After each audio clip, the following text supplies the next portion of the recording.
काल में एक वैश्य हुआ करता था जिसका नाम धर्मदास था। धर्मदास अपने परिवार समेत एक छोटे से गांव में रहा करता था। वह अत्यंत निर्धन था और ये सोचकर चिंतित रहता था कि उसके परिवार का भरण पोषण कैसे होगा। धर्मदास अपने नाम के अनुसार ही धर्म कर्म में बहुत श्रद्धा रखता था एवं देवों व ब्राह्मणों का हमेशा सम्मान करता था। वैश्य ने अक्षय तृतीया व्रत के महात्म्य के बारे में बहुत सुना था, अतः उसने ये पर्व आने पर प्रातः काल जल्दी उठकर गंगा में स्नान करके विधि विधान से भगवान विष्णु की पूजा की। व्रत के दिन धर्मदास ने अपने सामर्थ्य के अनुसार जल से भरे घड़े, जौ, सत्तू, चावल, नमक, गेहूं, गुड़, घी, दही, सोना तथा वस्त्र आदि वस्तुएं भगवान के चरणों में अर्पित कर ब्राह्मणों को दान में दिया। इतना सब कुछ दान में देते हुए देखकर धर्मदास की पत्नी व परिवार के अन्य लोगों ने उसे समझाया कि यदि तुम इस तरह से घर की सभी वस्तुएं दान में दे दोगे तो परिवार का भरण पोषण किस प्रकार हो सकेगा। परंतु वो उनकी बातें सुनकर भी विचलित नहीं हुआ और पुण्य कर्म करता रहा। वो हर वर्ष अक्षय तृतीया पर इसी प्रकार विधि विधान से भगवान विष्णु की उपासना करता एवं ब्राह्मणों व निर्धनों को यथासंभव दान देता था।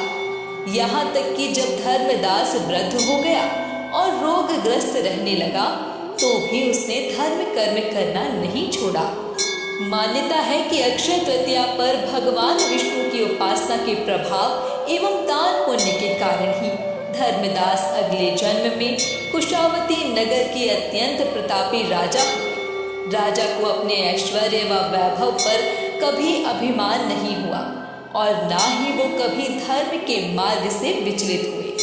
उनकी आस्था और भक्ति को देखकर त्रिदेव भी हर अक्षय तृतीया पर ब्राह्मण वेश धारण कर उनके महायज्ञ में शामिल होते थे।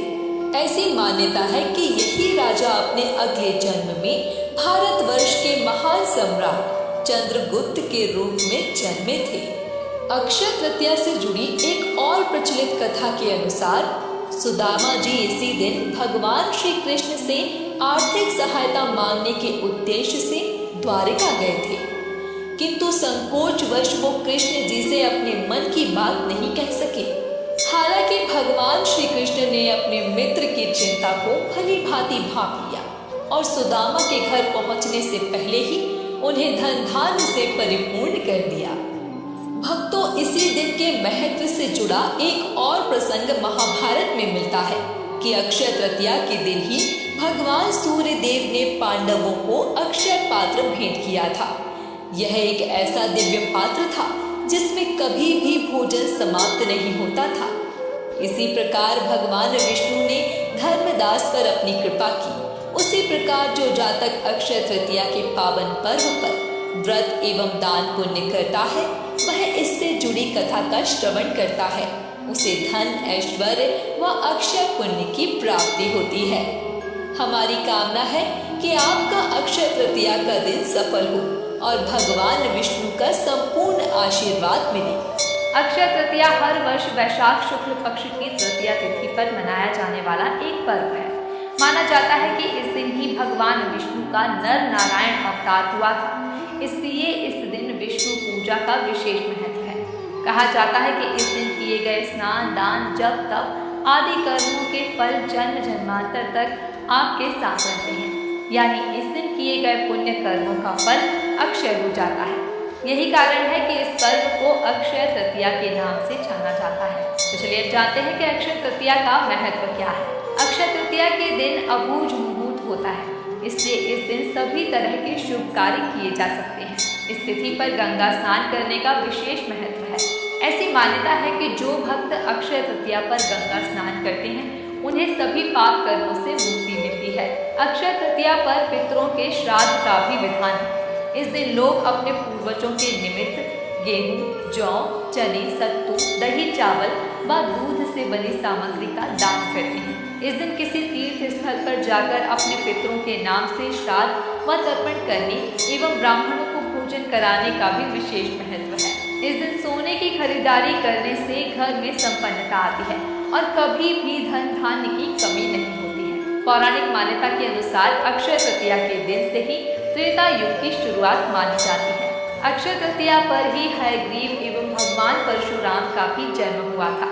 इस कारण ये तृतीया तिथि परशुराम जयंती के रूप में भी मनाई जाती है। चलिए अब जानते हैं कि अक्षय तृतीया पर दान क्यों किया जाता है, अर्थात दान का क्या महत्व है।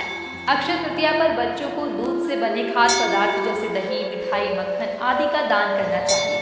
कहा जाता है कि इन वस्तुओं का दान करने से विद्या की देवी माता सरस्वती अत्यंत प्रसन्न होती हैं और आपको ज्ञान व तीव्र बुद्धि का वरदान देती हैं। इस तृतीया तिथि पर जौ, तिल व चावल का दान अवश्य करना चाहिए।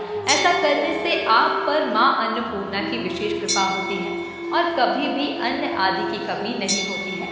इस दिन गंगा या किसी अन्य पवित्र नदी में स्नान करने के पश्चात सत्तू खाने एवं जौ व सत्तू का दान करने से पिछले जन्म के सारे पाप कर्म नष्ट हो जाते हैं। तो भक्तों, ये तो थी अक्षय तृतीया पर्व के महत्व से जुड़ी जानकारी। हमारी कामना है कि आपका अक्षय तृतीया का व्रत सफल हो और भगवान विष्णु की कृपा सदैव आप पर बनी रहे। तो चलिए जानते हैं कि अक्षय तृतीया पर क्या करें और क्या ना करें। सबसे पहले जानते हैं कि अक्षय तृतीया पर क्या करना चाहिए। अक्षय तृतीया पर गंगा स्नान अवश्य करें, इससे जन्म जन्मांतर के पाप कर्मों से मुक्ति मिलती है। अक्षय तृतीया के दिन जल का दान अवश्य करें। स्कंद पुराण में इस बारे में लिखा हुआ है कि अक्षय तृतीया के दिन जल का दान महापुण्य की श्रेणी में आता है। यदि संभव हो तो अक्षय तृतीया पर सोने की खरीदारी अवश्य करें, इससे आपके घर में धन समृद्धि का वास होगा। अक्षय तृतीया पर जूते चप्पल दान करने का विशेष महत्व है।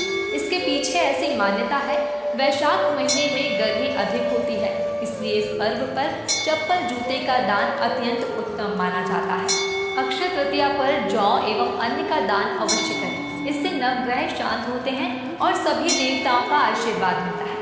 पौराणिक मान्यताओं के अनुसार ऐसा भी कहा जाता है कि अक्षय तृतीया के दिन जौ स्वर्ण के समान होता है, इसलिए इस दिन जौ का दान करने से सोने का दान करने जितना पुण्य फल प्राप्त होता है। इस दिन पितरों का श्राद्ध करें, ऐसा करने से आपकी कुंडली में मौजूद पितृ दोष समाप्त होता है। अक्षय तृतीया पर क्या ना करें, आइए जानते हैं। अक्षय तृतीया पर पूजा आराधना के समय अपने मन में किसी प्रकार का छल कपट ना रखें और ना ही किसी के प्रति क्रोध करें। अक्षय तृतीया पर भूल से भी तुलसी के पत्ते ना तोड़ें। इस दिन तुलसी पत्र तोड़ना वर्जित माना जाता है। पूजा में तुलसी दल का उपयोग करने के लिए आप एक दिन पहले उन्हें तोड़कर रख सकते हैं। इस दिन तामसिक भोजन ना करें। साथ ही इस दिन विशेष तौर पर अपने घर व आसपास की स्वच्छता का ध्यान रखें, क्योंकि जिस घर में गंदगी होती है उस घर में माता लक्ष्मी कभी भी वास नहीं करती है, यानी कि माँ लक्ष्मी उस घर में नहीं आती है। अक्षय तृतीया के दिन भवन निर्माण या भवन से संबंधित कोई भी निर्माण कार्य ना करें। इस दिन ऐसा करना वर्जित होता है। हाँ, अक्षय तृतीया के दिन आप नया घर अवश्य खरीद सकते हैं। इस दिन घर की खरीदारी करना अत्यंत शुभ माना जाता है। तो भक्तों, ये थी अक्षय तृतीया के पर्व से जुड़ी महत्वपूर्ण जानकारी। हमारी कामना है कि आपका ये व्रत सफल हो और भगवान विष्णु की संपूर्ण कृपा प्राप्त हो। अक्षय तृतीया पर्व पर भगवान विष्णु व माता लक्ष्मी की कृपा पाने के लिए जातक विधि पूर्वक व्रत एवं उपासना करते हैं, लेकिन इस दिन से जुड़े कुछ ऐसे उपाय भी हैं जिन्हें करके आप अपनी बहुत सारी समस्याओं से निदान पा सकते हैं। तो चलिए इस वीडियो में जानते हैं कि अक्षय तृतीया के दिन से जुड़े उपाय क्या हैं। विष्णु लक्ष्मी का दर्शन करें। अक्षय तृतीया के पर्व पर माता लक्ष्मी एवं भगवान विष्णु के दर्शन करने से जातक को दोनों का आशीर्वाद मिलता है, जिसके फल स्वरूप व्यक्ति को उसकी इच्छा से अधिक सुख सौभाग्य की प्राप्ति होती है। माँ अन्नपूर्णा की करें उपासना। ऐसा कहा जाता है कि अक्षय तृतीया के दिन जो भक्त सच्चे मन से माँ लक्ष्मी के स्वरूप माँ अन्नपूर्णा की उपासना करते हैं, उनके जीवन में कभी भी धन और अन्न की कमी नहीं होती है। इस दिन खरीदें सोना चांदी। अक्षय तृतीया के दिन सोने चांदी की वस्तुएं घर में अवश्य लाएं। इस दिन माता लक्ष्मी के लिए सोने या चांदी की चरण पादुका लाएं और प्रतिदिन इनकी पूजा करें। इससे माता लक्ष्मी अत्यंत प्रसन्न होंगी और आपके परिवार पर अपनी कृपा सदैव बनाए रखेंगी। लाल कपड़े में बांधे 11 कौड़ियाँ। अक्षय तृतीया के दिन 11 कौड़ियों को लाल कपड़े में बांधकर मंदिर या घर में बने पूजा स्थल पर रखें। ऐसा करने से माता लक्ष्मी आकर्षित होती हैं और सदा आपके घर में निवास करती हैं। पूजा स्थल पर रखें एकाक्षी नारियल। अक्षय तृतीया पर पूजा स्थल पर एकाक्षी नारियल स्थापित करें। साथ ही इस दिन केसर व हल्दी से लक्ष्मी जी की पूजा करें। इससे अधिक खर्च की समस्या व आर्थिक परेशानी से छुटकारा मिलता है। पितरों की प्रसन्नता के लिए करें दान। इस दिन पितरों को तृप्त करने व उनकी कृपा प्राप्त करने के लिए जल, कलश, पंखा, खरबूजा, फल, शक्कर, घी, खड़ाऊ, छाता, सत्तू, ककड़ी आदि को किसी ब्राह्मण को दान स्वरूप भेंट करें। अक्षय पुण्य फल पाने के लिए करें ये दान। अक्षय तृतीया पर गौ, भूमि, तिल, स्वर्ण, घी, वस्त्र, धान्य, गुड़, चांदी, नमक, शहद एवं कन्यादान का विशेष महत्व होता है। इनमें से जो भी आपके लिए संभव हो उसका दान अवश्य करें। इस दिन कन्यादान करना अन्य सभी दानों में सर्वश्रेष्ठ माना जाता है। तो भक्तों, ये थी अक्षय तृतीया पर्व पर किए जाने वाले उपाय से जुड़ी महत्वपूर्ण जानकारी। हमारी कामना है कि आपका ये व्रत सफल हो और भगवान विष्णु व माता लक्ष्मी की कृपा आप पर सदैव बनी रहे।